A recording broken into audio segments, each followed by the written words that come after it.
Alright, this is Marcus's engine that he dropped off on Saturday. We pulled it out of the Horsepower Freaks boxes, put it on the stand, and we're just going to take some quick measurements to determine what the piston-to-wall clearance actually was, and we're going to show you with our very expensive calipers and dial bore gauges that we use exactly how this is done. Okay. So here's the piston out of the engine. So the first thing you want to do is you want to get the size of the piston. Okay. So here's the caliper. It's already reading on it. So basically, I measured 3.379 on this piston. So I'll show you the piston going on it. You can see it's tight. You can see it's tight there. It's right as it should be. Okay. Yep. So here's your piston. Here's a good piston measurement. So I've locked the micrometer. Now if you come over here, this is a little bit of a balancing act. Now here's my dial bore gauge. It's been set up. So it should be at 0. You're going to see me really close to 0. Okay.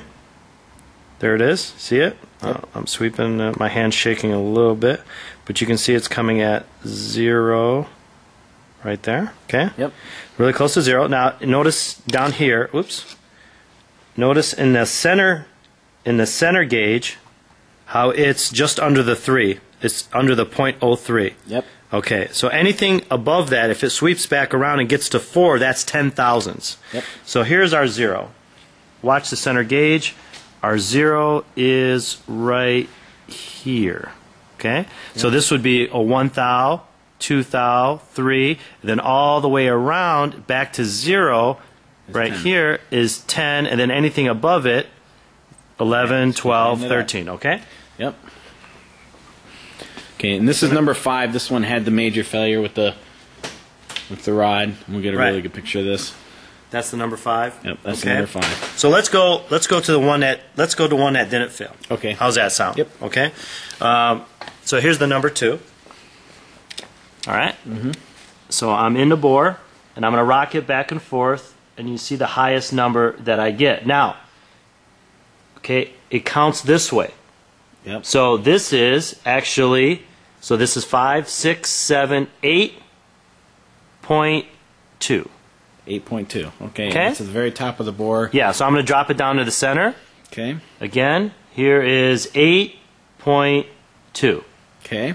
Okay, and here, again, near the bottom of it, that's 7.6. Okay. Okay. Now let's turn it around. Sorry. Top of the bore, the other direction. Oops. So here we're just checking how round it is.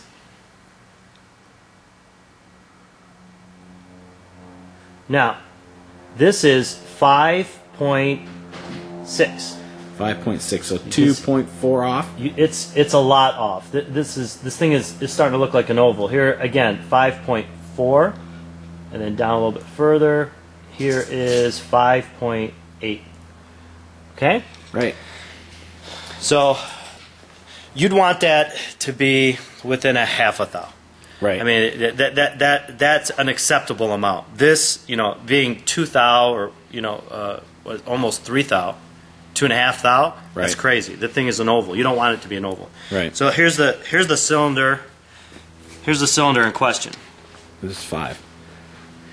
Okay. Yep. I've never seen this kind of clearance.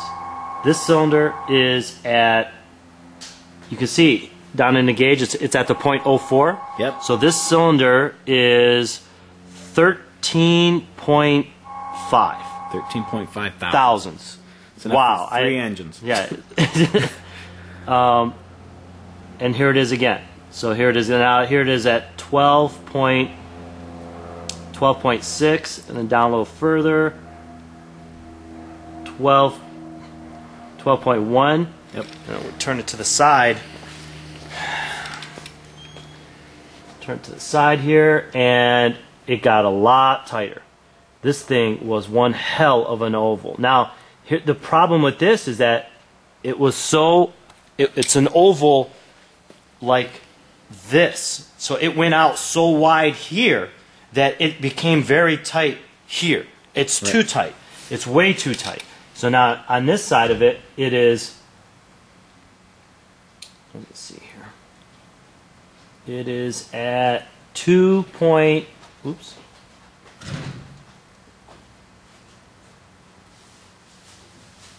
Wow, getting some inconsistent reading there.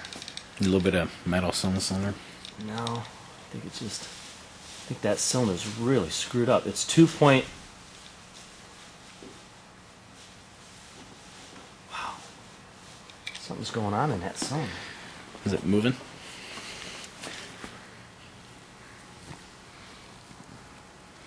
I think you have a wave in that cylinder. You can see markings in it too. But let's go down away from it.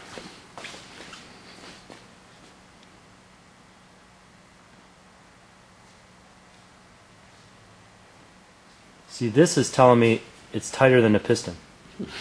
So it's really the cylinder itself is, and that is 1/10 clearance of the piston. It's wavy, and it's telling me that it's wavy right there. That's damn near at zero. It's telling the cylinder is doing this, and I'm catching a wave because it is so far out this way. The sleeve failed in it. Here's the number 4 cylinder. Now you notice again it's at 04. Right. So this is 10 point, what is that? 7 thou? 10.7. Yep. 10.5. It's crazy. It's crazy wide. And again, because it's such an oval, this is really close to the size of the piston. It's in 1/10. So here's 1.5 thou clearance. Here's less than 1 thou. It was up here when I measured it before. See that? That's less than 1 thou clearance. This is the perfect example of why you don't sleeve one of these engines. It's not meant to be sleeved. And if you look at it, you can see the separation in the sleeve. Yeah. You see how I'm wearing a rubber glove, and I'm still able to grab it with my nail. I shouldn't even be able to find it. And right here, you can clearly see the sleeve, and you can see it separating. Yep. You see it? Yep. You can clearly see the sleeve separating. Yeah. So there's no head gasket sealing issues here. You can see between the block, each cylinder, everything's sealed. Actually, fine. there was a head gasket sealing issue, and you can see the marking here on the sleeve. But where the block was left alone, where the factory BMW block was left alone, it's sealed. It's sealed. Yeah. You see the 2 black marks on the sleeve, yep. And then where it goes to the factory block, bam, it's sealed. And so the separation is just because the sleeve had moved, but cylinder to cylinder, it's tight. No, the sleeves are dropping out from underneath the head gasket, but the factory part of the block that was left intact is still sealing. You can see the 2 black marks on the side of the steel. No mysterious detonation. No. In fact, let's look at this piston. I kind of wiped this one down because it was all oily when they were showing it. You couldn't hardly tell. The light kind of reflects off it. So this will give you a good idea. When the oil's on there, it looks like you see shiny spots, but really what you're seeing, this is all carbon buildup. It's just all carbon buildup from the oil the engine was using, okay?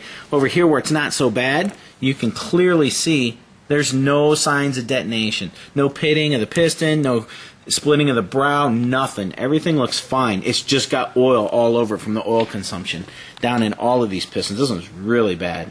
Just oil everywhere. That's all carbon. That's it.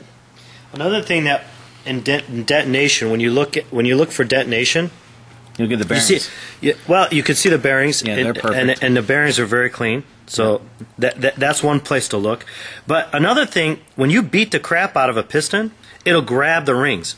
Yep. So the piston will actually crush down on top of the rings, and you can see there's absolutely no issue with this piston. This piston could be reused.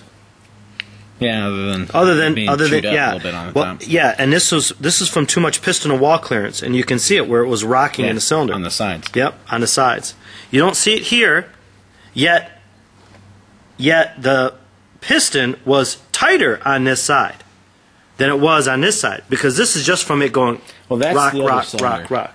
That's this cylinder. I know it was tight there too. Yeah, But this is the one that was really bad. yeah. But the marking is from rocking. Right. This is the number 5. Yep. Yeah, and you can still see it. You can still see it. It's all from the top, and that's just from the ring gap being too close, touching it together, and just broke that area out. Yep. And you can see in there too. It's how it pushed up, Yep. because when the ring butts and then it starts to do that, it has to go somewhere. The metal's going to expand. Well, you Nothing's can gonna stop see. it. Look at the gap right here where that ring sits. Look at what's going on with the metal right there. You see that? Mm-hmm. It's all beat up, and it's not from hitting the side of the wall. That's just from the ring moving around. Yeah. The ring wanted out. The ring wanted more area, and it was trying to force its way out. But yeah, that's a quick way of. That's a quick little lesson on how to check piston and wall clearance, and this engine failed miserably. Yeah, just a good example of why you don't sleeve these engines. Yeah. So, bottom line, sleeve issues. Plain and simple. No sealing. The sleeves are moving around. They're going out of round. They're doing the polka. Yeah, absolutely. Yeah, absolutely. Everything else good. The tune was really good on this motor. You could see it. You could see it. It was happy. I'm shocked. I'm shocked with this little sealing area right here that it was able to keep it sealed. That is such a small area. Remember, you have to understand, it was designed for this much to be here for a seal, but all it had was this much. It was half of it, and it's still sealed. That's shocking. That's actually tells me that BMW did a good job when they mated the head to this block, that it doesn't want to blow the gaskets, and the tune was very good. Yeah, all the bearings look good. There's no issues with the bearing clearances at all. They all look fine. No pitting. Everything looks good there. No hammering of the rods. Everything looks good there. Yeah, and just set of pistons and another block, and we'll be good to go. The head actually sealed fine. I checked it earlier, so it's all good. Nothing wrong with the cylinder head. The valves are all fine. So luckily, what material got transferred down here didn't make it through the valves. Yeah, and if the valves were still seated in the cylinder head, there's no way that you were getting detonation, because it wouldn't be. You'd have to 100% have to do a head job on it. Yep. There you go. So, all right, you're on. Okay, so here's what we've done. Now here's a stock bore piston, and it's from the same manufacturer. It's a Weisco piston. All right, I've measured it. A quick measurement here. I'll even do it again in front of you.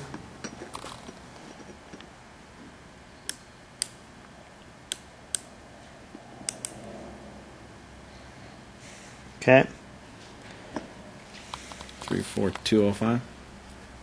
3.421 or 0, whatever, if you round it, it would be 3.421 if you rounded it. Okay? Yep.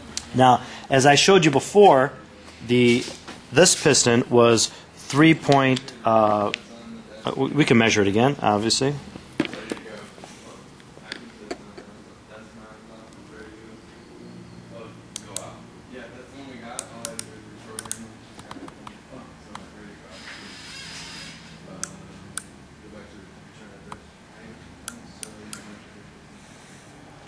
This is 3.378. Okay. Call it, okay? Mm-hmm. So 3.378. All right? That was a good piston. One that wasn't beat up too bad. Right. So here's what you got. You got the stock bore 3.421 or 420, however you want to call it, but minus 3.378, did I say? Yep. Okay. There's your difference. There's your delta. And what we're told is that this is a 40 thousandths underbore. Right. So that's just what we're told. It doesn't mean that it was exactly 40 thousandths, but if you subtract the 40 thousandths, that's the most that piston could have moved. The most that's on the outskirts of it. It's 2 thousandths bigger or smaller? Yeah, 2.9. So call it 3 thousandths. No, that was a good question. Is it? Yeah. Smaller, right?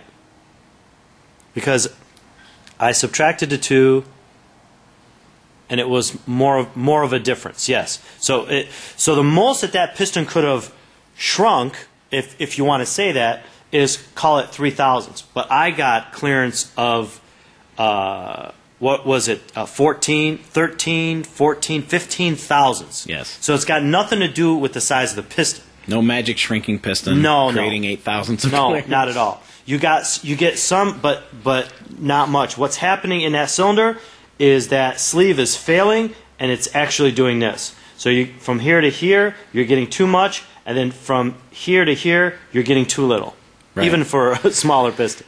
And understand, to all of you that are watching, we're measuring on the skirt. So for it to move a little on the skirt doesn't mean it's moving 3 thousandths here. No. So, and it's obviously there's a lot more material here. It's not going to move as much as it can here. Yeah. Yeah. And This is almost solid across here. Yeah. This is almost solid. So this when is we're obviously measuring hollowed out. a piston that was, up to temperature and in a sleeve that was not round, I'm sure that the skirts are going to move more than normal. Yeah, absolutely. And I'll tell you something. If I was in a pinch, I could reuse this piston. I would smooth out these little edges here. I mean, I wouldn't do it for an engine that was going for a long time, but if I was in a race and I needed a piston, I could reuse this piston. But I can't reuse that block. That block's now garbage. It's absolutely worthless. Yeah, junk. Nothing you can do with it. Nothing you can do with that. All right, there we go. Okay.